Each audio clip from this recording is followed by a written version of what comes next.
மனிதனடி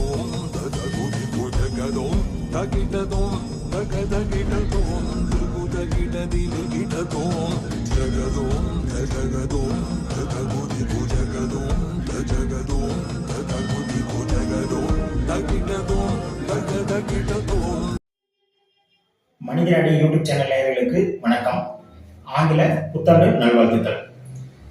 இன்னைக்கு நம்ம கடக ராசி அப்படிங்கிற விஷயத்தை பத்தி 2025 நம்மளுக்கு எப்படி இருக்கும் அப்படிங்கிற விஷயத்தை பத்தி நாம சின்ன சின்ன விஷயங்கள பொதுவாக அப்படியே பார்ப்போம்.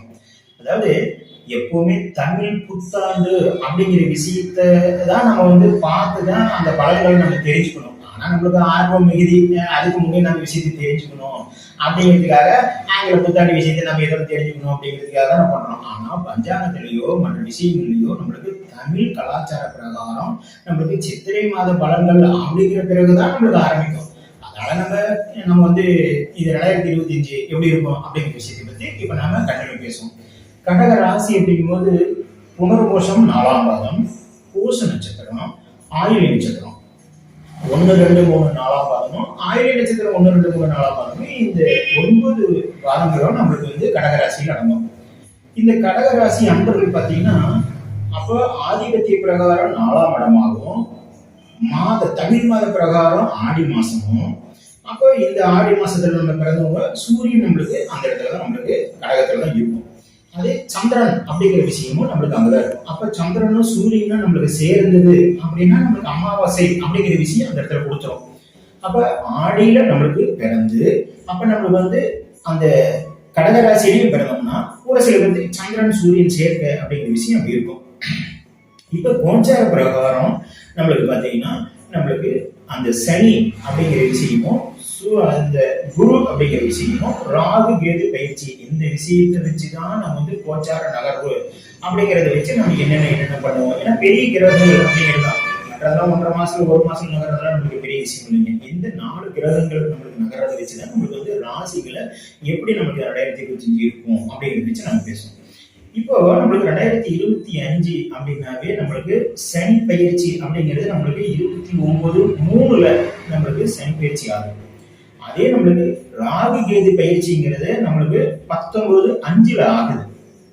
அப்ப குரு பயிற்சியும் நம்மளுக்கு அந்த டைம்ல தான் ஆகுதுங்க, மே மாசத்துல ஆகுது. அப்ப என்னன்னா சனி நம்மளுக்கு இப்ப கும்பத்துல இருந்து மீனத்துக்கு நம்மளுக்கு நகர்றாரு. மீனத்துக்கு நகரும் போது நம்மளுக்கு 19/3 இருந்து கிட்டத்தட்ட சனி ராகு சேர்க்கை அப்படிங்கிற விஷயம் நம்மளுக்கு கொடுக்கும்.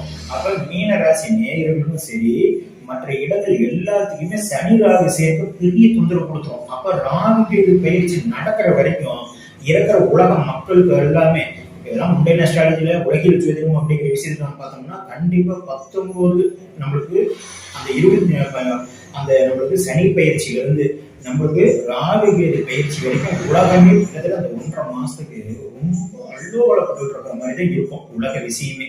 அப்ப நம்மளுக்கு கடகராசிக்கு மட்டும் நம்மளுக்கு என்ன இருக்க போகுது அப்படிங்கிற விஷயம் தான். அப்ப அந்த கடகராசிக்கு இது வரைக்குமே நம்மளுக்கு அஷ்டம சனிங்கிற விஷயத்த போட்டு எடுத்துருக்கோம். ஒரு சில பேர்த்துக்கு அது தசாபுத்தி நல்லா இருந்தது அப்படின்னா கொஞ்சம் தப்பிச்சுக்குவாங்க.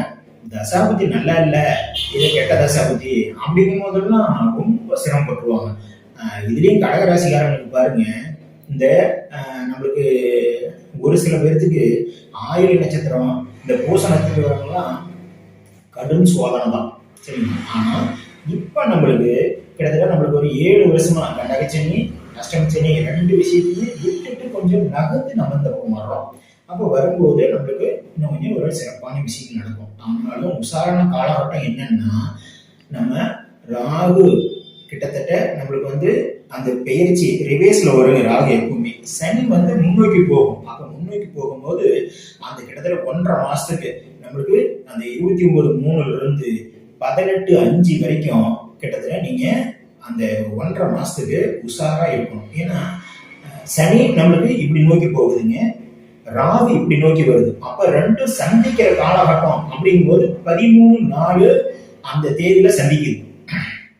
13/4 14/4 இந்த 2 தேதியும் சந்திக்கிற காலகட்டம் தான் பெரிய சோதனைகள் உலகத்துக்கு அப்படிங்கிற விஷயம் நடக்கும். இந்த சமயத்துல தான் கடகராசிக்காரங்க என்ன பண்ணோம், 9ஆம் இடம் அப்படிங்கிற சனி ஸ்தானத்துக்கு நம்மளுக்கு அங்க போயிடுதுங்க. அப்ப 9ஆம் இடத்துல அப்படிங்கும்போது நம்ம பூர்வீக ஸ்தானத்திலேயோ அல்லது அப்பாவுக்கு உடம்பு சரியில்லாம போறதோ, இல்லை ஏதாவது தவறக்கூடிய வாய்ப்போ, அல்லது அப்பா சம்பந்தப்பட்ட விஷயங்கள் தவறக்கூடிய வாய்ப்போ, அல்லது நமக்கு மாமனார் சம்பந்தப்பட்ட விஷயங்கள் ஏதாவது நோய் விஷயங்கள் நமக்கு கொடுக்கறது, இந்த சமயத்துல அந்த 1.5 மாசத்துக்கு ரொம்ப கிரிட்டிக்கலா இருக்கும். அதை நம்ம பார்த்து உஷாரா இருக்க வேண்டியதான். அதுக்குண்டான பரிகாரங்கள் அப்படிங்கிறது நிறைய நம்ம விஷயங்கள் உங்களுக்கு தெரியும். பக்கத்துல இருக்கிற ஜோதிடர்களை போய் பாருங்க. உங்களுக்கு குடும்ப ஜோதிடர் அப்படிங்கிறது கண்டிப்பா இருக்குங்க. அவங்க குடும்ப ஜோதிடர் நீங்க போய் பார்த்தீங்கன்னா தான் இந்த விஷயங்கள் நம்மளுக்கு தெரியும். சரிங்களா?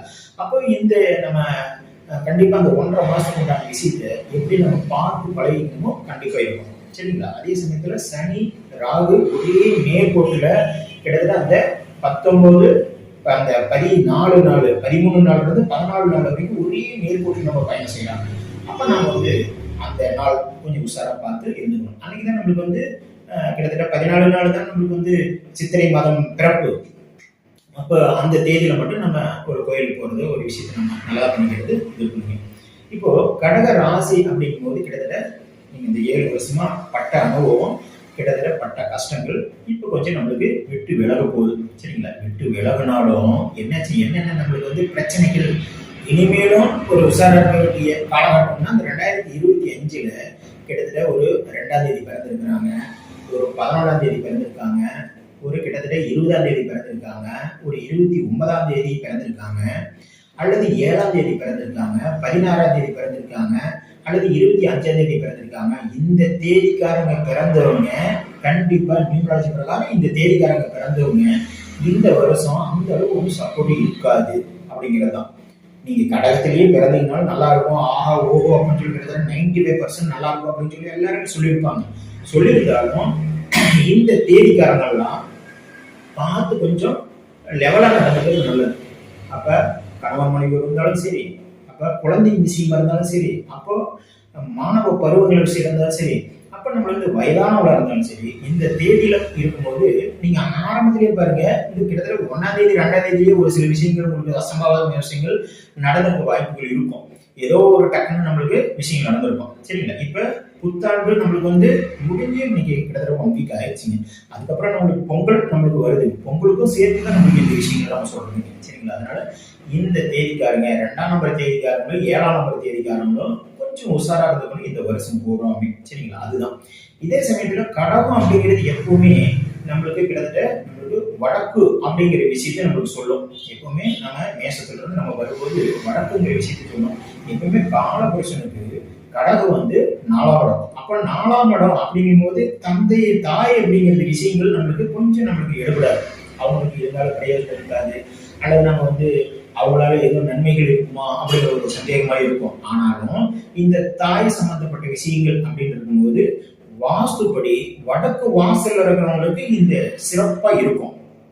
மற்ற வாசல்காரங்கள்லாம் ஓரளவுக்கு நீங்க நம்ம ஒரு இடத்துல இருந்து இன்னொரு இடத்துக்கு நீங்க மூவ் பண்ணும்போது கடகராசிக்காரங்க கண்டிப்பா வடக்கு பக்கம் அப்படிங்கறத பார்த்து நீங்க குடியிருக்கிறது பரவாயில்ல.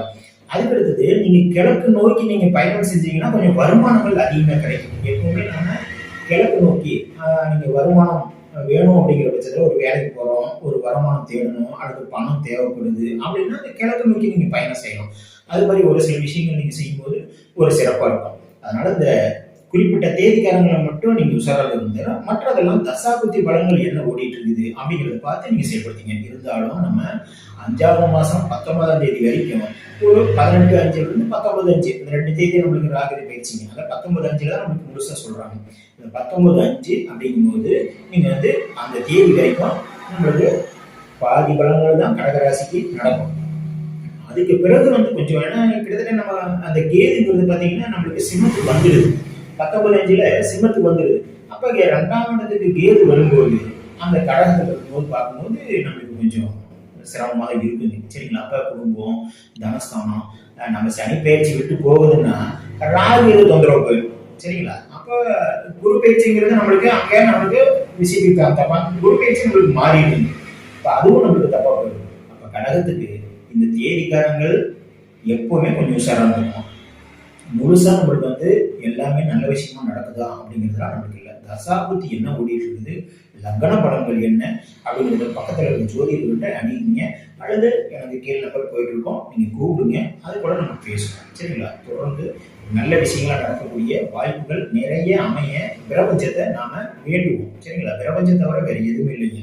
பிரபஞ்சத்தை கரெக்டா நீங்க பண்ணுங்க. அவங்க குலதெய்வ கோயிலுக்கு கண்டிப்பா வருஷத்துக்கு ஒரு 2 முறையாவது போங்க. குலதெய்வ கோயில் தெரியலன்னா கேட்டு தெரிஞ்சுக்குங்க. பெரியவங்க கேட்டு தெரிஞ்சுங்க, அல்லது ஜோதிடர் கேட்டு தெரிஞ்சுங்க.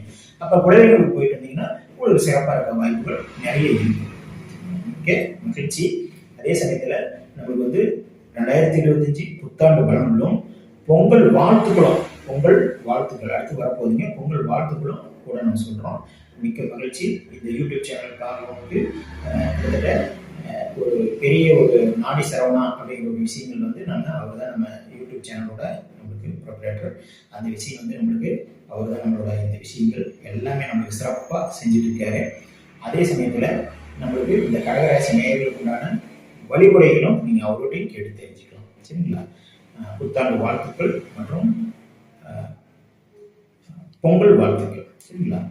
மிக்க நன்றி. என் பெயர் சின்னதுரை வாஸ்து கிங் சின்னதுரை. என்னோட ஊர் சேலம் எடப்பாடி. சரிங்களா?